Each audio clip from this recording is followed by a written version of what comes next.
여러분 안녕하십니까? 포항 MBC 뉴스데스크입니다. 에밀레종으로 잘 알려진 국보 성덕대왕 신종의 공개 타종식이 22년 만에 국립경주박물관에서 열렸습니다. 1200여 년 전 제작된 성덕대왕 신종의 보존 상태를 점검하기 위해 타음 조사도 함께 이뤄졌는데 항구적인 보존 방안도 마련할 예정입니다. 김영일 기자가 보도합니다.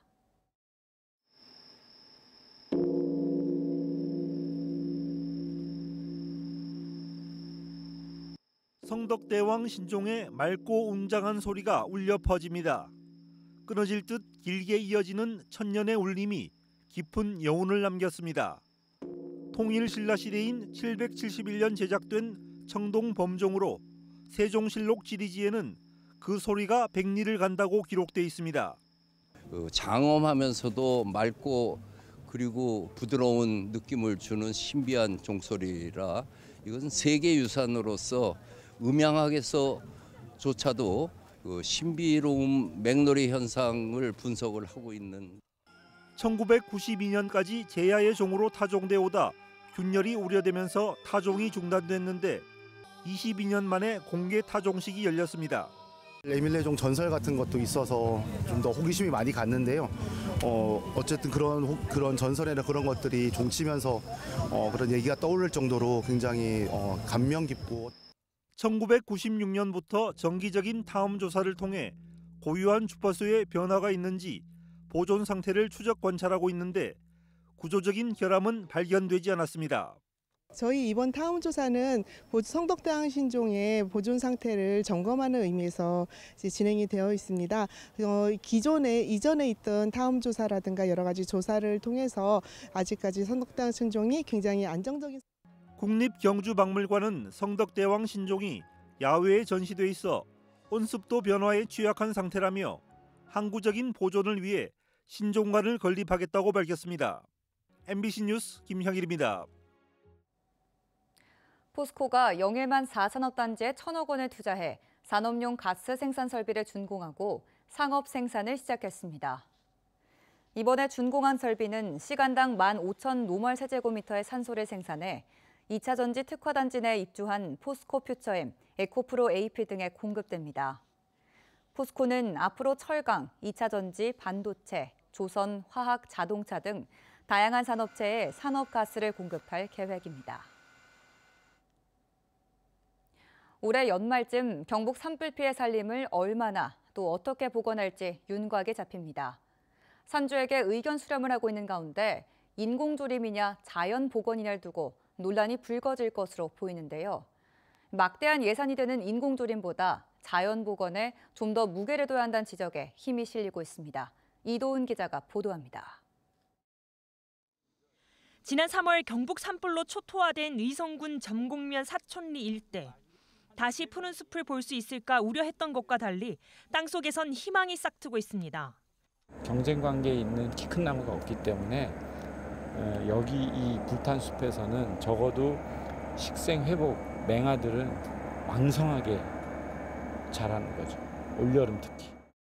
경북 산불 피해지 5개 시군의 대부분 지역에서 화렵수의 맹아들이 자라나 초록빛을 띠고 있는 모습을 쉽게 볼 수 있습니다. 녹색연합은 지난 3월부터 최근까지 드론 등을 이용해 경북 산불 피해지 10여만 헥타르를 살펴본 결과 최소 8만 헥타르 이상이 자연의 힘으로 복원 중이라며 산림 경영을 생계로 하는 이범인 소유의 피해지를 제외하곤 인공조림을 최소화해야 한다고 강조합니다. 지금 경북 산불 피해지는 약 80%가 이미 활발하게 맹아가 나오고 있는 것을 우리가 이번에 확인했기 때문에 서두르지 말고 기다리고 그리고 숲이 도저히 스스로의 힘으로 회복되지 않은 곳만 찾아서 침엽수가 아닌 자생수종, 그것도 화렵수로. 전문가들의 견해도 큰 맥락에서 일치합니다. 자연 갱신되는 애들을 먼저 잘 자랄 수 있게 어느 하나가 이렇게 우점하면서 올라갈 수 있게 도와주는 게 훨씬 더 빠른 기술이라고 더 나아가 지난 산불 피해 지역의 인공조림 성과도 따져봐야 한다는 지적도 있습니다. 그 나무가 이제 얼마나 이제 많이 생존하는가 그것도 한번 다시 평가를 해보면 이제 그리고 그 지역에서 토사 유출과 그다음에 이제 양분의 이제 그 거동을 다시 한번 살펴본다면 이 방향을 정하는 데는 도움이 많이 될 겁니다. 이러한 활발한 논의에도 불구하고 행정은 관습적으로 해오던 방식을 답습하는 수준에 머물러 있습니다. 보건 기본계획 수립도, 조림 사업 실행도 산림조합 등의 복구 사업을 맡길 수 있다는 법조항에 의존하고 있어 다양한 목소리가 반영될 수 없는 구조이기 때문입니다. 140억여 원을 들여 진행한 지난 2020년 안동 산불 조림도, 177억 원을 들인 2022년 울진 산불 복구도 시간이 지난 현재 투입한 예산에 비례한 숲의 복원 효과를 봤는지 진지한 성찰이 필요해 보입니다. MBC 뉴스 이도원입니다. 해양산부가 영덕군 병곡면 영리해수욕장에 국내 첫 해양동물병원인 국립해양생물 종보건센터를 건립합니다. 이에 따라 2028년 개관의 목표로 489억 원의 사업비가 투입되며 연면적 9,600제곱미터에 지하 1층, 지상 2층 규모로 지어집니다. 종보건센터는 해양생물의 구조와 치료, 재활과 증식, 보건 연구를 총괄해 수행하고 전문 인력 양성과 홍보 등 다양한 기능을 수행할 계획입니다. 포항시는 추석 명절을 앞두고 10월 1일 0시 15분부터 260억 원 상당의 포항사랑카드와 모바일 상품권을 13% 할인해 판매합니다. 구매 한도는 통합 월 50만 원, 연 800만 원이며 개인을 대상으로만 할인하고 지류형은 판매하지 않습니다.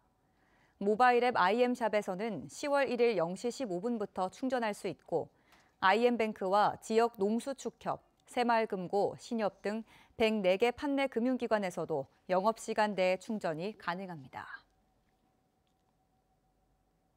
청도의 한 하수도 설비업체 대표가 자신에게 일감을 주지 않는다며 청도군 의원에게 항의하고 결국에는 자신이 사업을 수행해 무리를 빚었다는 보도 전해드렸는데요.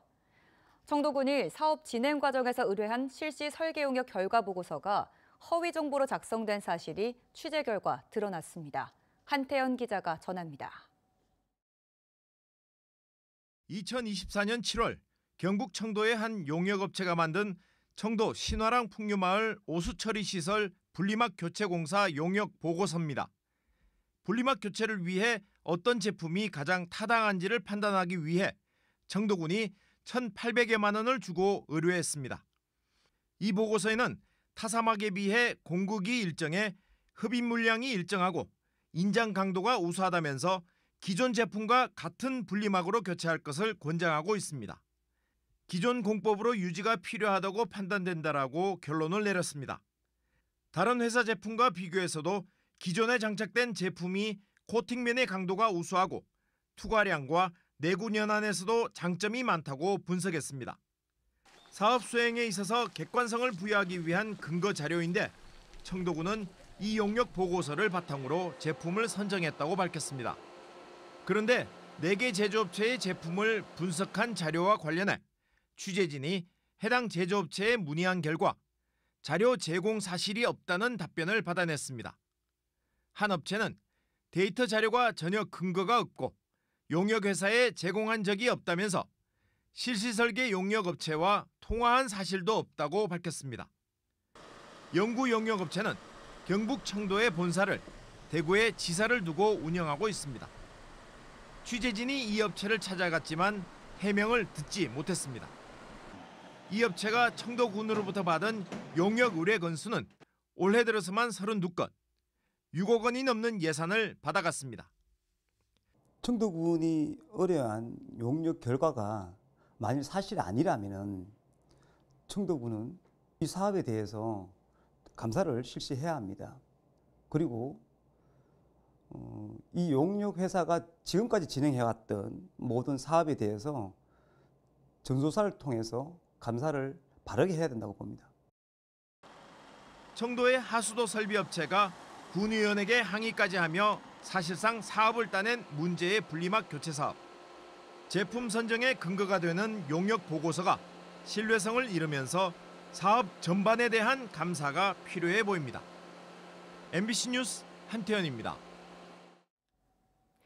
포항상공회의소가 임시의원총회를 열고 산업용 전기요금 인하를 담은 경제위기 극복과 지역산업 발전을 위한 결의문을 채택했습니다.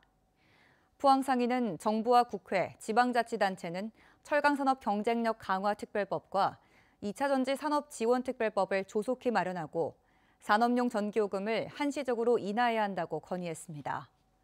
또 금융세제 지원 확대, 미래 성장 산업 육성, 구성원 상생과 협력 등도 요구했습니다. 문충은 환동의 연구원장은 오늘 포항시청에서 기자회견을 열고 지역 경제 회복을 위해서는 포항시와 포스코가 동반자 관계를 신속히 회복해야 한다고 주장했습니다. 이를 위해 산업계와 연구기관, 시민사회, 포항시가 참여한 상설협의체 구성과 규제혁파 특별팀, 철강 전담 TF 구성도 제안했습니다.